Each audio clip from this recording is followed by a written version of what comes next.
আমি কিছু পার্শে মাছ নিয়ে নিয়েছি, আর তেল নুন হলুদ আর নুন দিয়ে মাখিয়ে আর তেলের মধ্যে ছেড়ে দিয়েছি ভালো করে ফ্রাই করার জন্য। আর দেখো সর্ষে, কাঁচা লঙ্কা আর একটু পোস্ত আমি মিক্সিতে বেটে নিয়েছি মাছটা ঝাল করব বলে।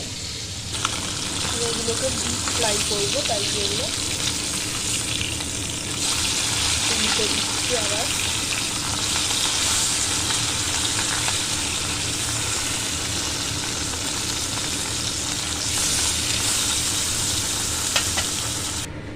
অলরেডি দেখো সব মাছগুলো আমি ভেজে নিয়েছি, আর পাশে একটু ধনে পাতা নিয়ে নিয়েছি। এবারে আমি কালো জিরে ফোড়ন দিয়ে দেব। এখানে তেলও গরমই আছে, এবারে আমি কালো জিরে ফোড়ন দিয়ে দেবো। দেখো এবারে কালো জিরে ফোড়নটা দিয়ে দিলাম।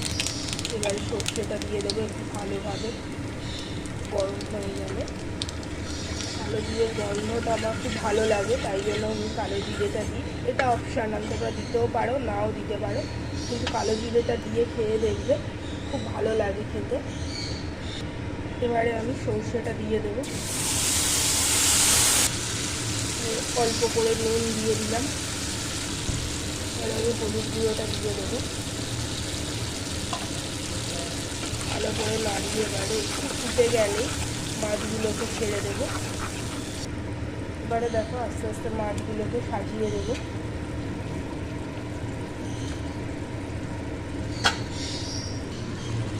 মাছগুলোকে আমি অলরেডি দিয়ে দিয়েছি। এবার আমি অল্প করে সর্ষের তেল দিয়ে দিলাম।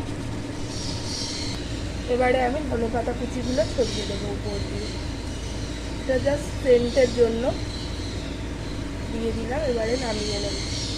পুরোপুরি দেখো মাছ কমপ্লিট, আর তেলও বেরিয়ে গেছে মাছ দিয়ে। দেখো পুরোপুরি মাছ দিয়ে তেলও বেরিয়ে গেছে।